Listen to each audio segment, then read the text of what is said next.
Le ministre de la Santé, Olivier Véran, rapidement, une petite citation, je vous fais réagir là-dessus. Olivier Véran disait cela il y a 2 jours. Ces outils de passe sanitaire, de passe vaccinal, le jour où on n'en a plus besoin, le jour où nous ne sommes plus sous la menace permanente d'un nouveau variant, nous en passerons avec beaucoup de plaisir et même beaucoup d'allégresse, vous comme moi. Alors, le jour où nous ne serons plus sous la menace d'un nouveau variant, vous avez dit, est-ce qu'on peut être un jour, est-ce qu'il y a des virus sans variant? En tout cas, celui-là. C'est tout à fait intéressant comme formulation. Oui, ben déjà, je suis content qu'il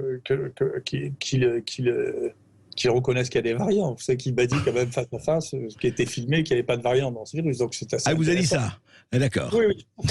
Donc c'était filmé, donc c'est intéressant.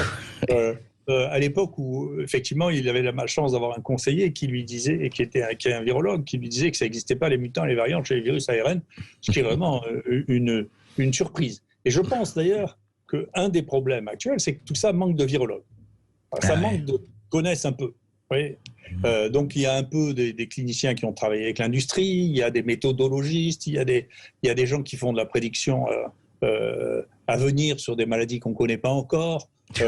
Donc il y a tout ça. Ils ont tous eu la Légion d'honneur, c'est bien, pour avoir aidé, si vous voulez, à entraîner une approche savante. Ils ont expliqué que Wuhan était très loin et que ça n'arriverait jamais là. Oui, bien sûr. Pardon ? Je dis, c'est les officiers de la Légion d'honneur, les nouveaux, qui nous ont expliqué que Wuhan était très loin et que ça n'arriverait jamais en Europe. Ouais. Entre parenthèses. Bon.